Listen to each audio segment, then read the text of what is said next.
2007年5月19日，斯德哥尔摩市 K1 资格战，当时被安排代表欧洲出战对抗泰拳王子波球的是一位只有22岁的毛头小伙。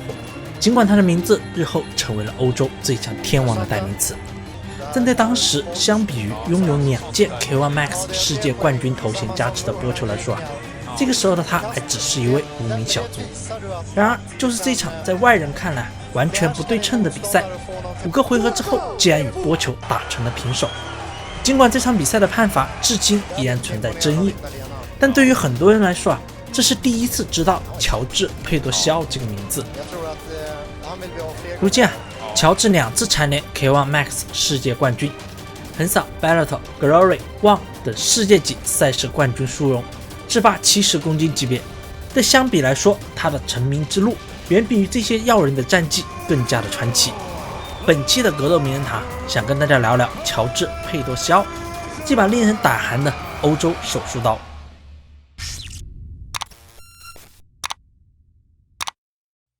在高加索地区有一个总人口不到300万的小国家，这里有一座亚拉拉特山，孕育了一个人类历史上最多灾多难的民族，那就是亚美尼亚人。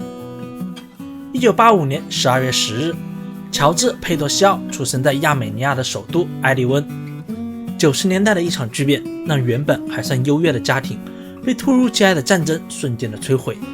他的父亲不得不做出人生中最重要的决定。在小乔治13岁的一个深夜，父亲谎称带着他和哥哥出门旅行，将他们塞进了一辆大卡车的后车厢，躲藏了近10天，终于偷渡来到了意大利。然而在到达意大利之后，又因为小乔治高烧花光了所有的积蓄，最终父子3人只能流浪在火车站的附近，露宿街头。在当时，一些意大利的年轻人经常会以欺负偷渡难民为乐，而小乔治·佩多西奥就经常被附近的小混混揍得鼻青脸肿。直到14岁时，乔治遇到了一个叫阿菲欧的泰拳教练。小乔治跟着电影中李小龙和上阁云顿一笔一画的练习的样子逗乐了阿菲欧。于是就在教练的帮助下，乔治·佩多西奥开始正式练习泰拳。或许是因为童年的那段悲惨的经历，乔治·佩多西奥在练习泰拳的过程中比一般人付出了更多的努力。但是由于当时的年纪太小，乔治就一边继续当瓦工维持生计。直到2年后，也就是2002年，16岁的乔治·佩多西奥才开始正式踏上拳台。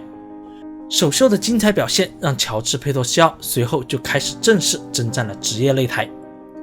因为2004年的一场比赛4次极其精准的打击，因此乔治·佩多西奥意大利手术刀的外号也广为流传。尽管连续30场不败的战绩证明乔治·佩多西奥确实是极具统治力，但是对于乔治而言，始终缺乏一场有说服力的比赛。在2007年1月23日，乔治经历了人生中的第1次败仗。当时在泰国训练的乔治被临时委托身重对阵一名泰国本土选手，然而由于是临场救火，体重不够的乔治却被泰方一再要求快速的增重，导致乔治不得不在称重仪式上大量的饮水，最终导致了水中毒，比分输掉比赛。直到几个月后遇到了人生的转折点，在跟波球一战成名之后，乔治·佩多西奥来到了当时的世界格斗中心日本东京，正式开始征战 K1 擂台。而2009年也是 K1 最鼎盛的一年，那一年24岁的乔治一路干掉了成吉思汗大战巴、克劳斯、山本优弥，最终2次干掉双冠王安迪苏瓦，拿下了当年的 Max 世界冠军头衔，开始宣告了自己的时代。第2年，乔治·佩多西奥再次重返 K1 擂台，又是击败了克劳斯、小光头，在最终的总决赛击败了日本最后一个大佬佐藤佳阳，成为了这个擂台上连续取得2届冠军的人。73胜1负2平的战绩，以及几乎是把 K1 4大天王虐了个遍的乔治，正式确定了自己的 K1 时代。然而当所有人都认为巅峰时期的乔治·佩多西奥即将成为 K1 的首个3冠王时，乔治与 K1 的合作戛然而止。这时大家才知道 K1 的财务出现了问题，甚至是拖欠了乔治2届 K1 Max 总冠军的奖金。于是乔治和团队不得不开始转战其他的赛事。2012年，年轻的乔治登上了 Glory 的擂台，再次迎来了自己的高光时刻。在 Glory 3中，3个回合判定拿下了罗宾范，加冕成为了 Glory 70公斤级初代世界冠军。就在乔治享受的荣誉之时，1年之后一个大黑个子用一记隐蔽性极高的勾拳粉碎了他在擂台上的不败神话。这个人就是有着杀戮机器之称的黑安迪。倒地的那一瞬间，乔治伴随着6年42场不败记录和从 K1 时期建立起来的乔治时代也戛然而止。那场比赛失利之后，乔治因为手部受伤整整消失了1年，直到2015年，乔治才重新回到了大家的视线，再次踏上了他的征战之路。在他的第二故乡意大利，与 K1 Max 的新科冠军科尔展开了一场 K1 新老冠军之战。尽管是1年没有参加任何的比赛，但乔治这把手术刀依旧的锋利。此后，乔治佩托西奥2度来华作战，但迎战他的2位中国选手都没能抵抗住乔治的进攻，其中就包括了2015年8月，在大漠敦煌，乔治第3局 KO 中国选手徐岩，夺得了英雄传说70公斤级别世界金腰带。2018年，踢拳格斗市场在以 UFC 为代表的综合格斗冲击下逐渐的落寞，而手握大把钞票的亚洲格斗赛事万冠军赛嗅到了机会，在原来的综合格斗规则上又大批的挖角顶级踢拳选手，试图重现当年 K1 Max 的辉煌。33岁的乔治也因此转战来到了旺，首秀就击败了狮王乔，展现了乔治在这个级别的绝对统治力。2019年，旺宣布召开羽量级8人赛，集合了亚桑克莱、乔治佩托西奥、安迪苏瓦、成吉思汗等这个级别最顶尖的高手。当然，观众最期待的还是乔治对阵亚桑克莱。然而，在5月17日，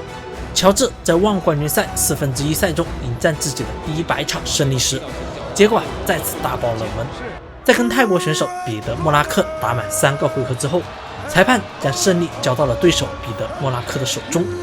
当时的观众以及解说都是一片的哗然，就如同当年乔治逼平了波球一样。随后乔治的团队向旺官方提出了申诉抗议，主要的争议在于彼得·莫拉克的多次恶意的搂抱，却没有被裁判扣分。此后，旺官方在审视了流畅性和合理规则下的使用，对这场比赛做出了重赛的决定。2个月后，乔治再次对阵泰国选手彼得·莫拉克。这一次，乔治抓住了机会，拿到了下一场战斗的入场券。可惜的是在5月份的那场比赛中，同样翻车的还有亚桑克莱。最终，只有乔治走到了8人赛总决赛，并成功的加冕，赢得了100万美元奖金。如今，乔治佩托西奥已经征战了18年，但在擂台上，他依然如同医师的手术刀一般犀利，没有一丝多余的动作，精准而残酷。尽管有消息称乔治可能在未来的2年内退役，但对于我们而言，更希望乔治在退役之前与亚桑克莱甚至是波球能够在历史的某个时刻相遇，与一个时代进行告别。